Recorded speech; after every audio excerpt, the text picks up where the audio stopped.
Ay Poktan sa Butig, Lanao del Sur. Para sa karagdag detalye may live report si Ian Cruz. Ian. Yes, Jiggy, naitaas na nga ang watawat ng Pilipinas sa barangay sa Poktan sa Butig sa Lanao del Sur.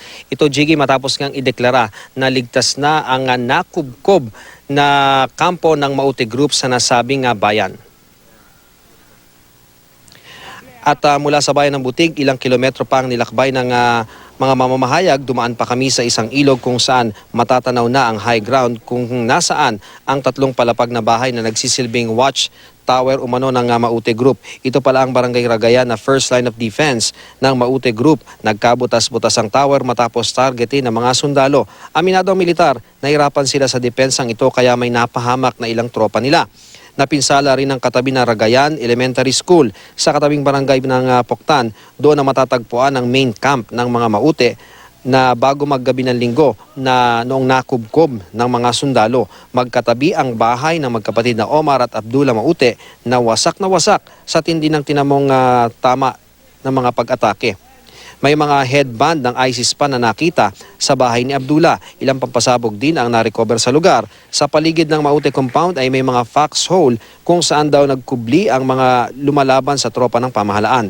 Makikita rin ang maraming bakas ng pagsabog, lalo na ang malalaking crater na nilikha ng pagsabog ng inihulog na bomba ng OV-10 plane. Kanina nga, Jigay, na itaas na ang watawat ng Pilipinas sa nasabing lugar. Mayroon ding symbolic na turnover ng flag ng bayan ng Butig sa pagitan ng mga sundalo at ng lokal na pamalaan. Nanindigan si 1st Division Chief Major General Gerardo Barrientos Jr. na mga terorista ang Maute Group.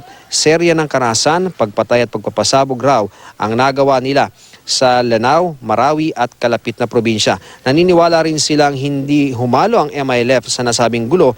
Katuwang daw nila ang mga ito sa pagpapanatili ng kapayapaan at pangako, Jiggy, ng militar ay patuloy nilang hahabulin ang mga nakatakas na miyembro ng Maute Group, Jiggy.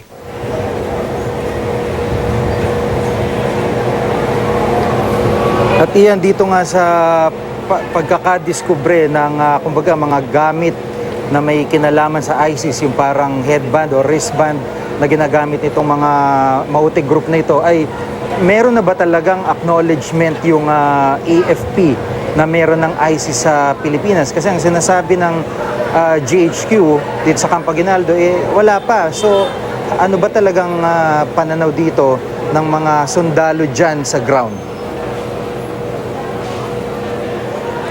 Alam mo, Jiggy, natanong din natin yan kay Colonel Murillo at kay General Barrientos ng 1st Division. Ang pareho nilang sinasabi, self-proclaimed lamang na mga ISIS members itong Maute Group at hindi naman daw sila kinikilala ng ISIS na naroroon sa ibang bansa at marami naman daw na maaring maghayag ng suporta sa ISIS, ngunit hindi talaga sila sinusuportahan ng grupong ito. At itong Maute Group daw, Jiggy, ay sa serye ng mga krimen gaya ng pagpapasabog ng mga NGCP towers, pagpapasabog sa ibang mga lugar at mga vital installation. Yun daw yung kanilang mga ginagawa, kaya sa turing sa kanila ng AFP sa bahaging ito ng Mindanao ay mga terorista o local terrorist sila, Jiggy.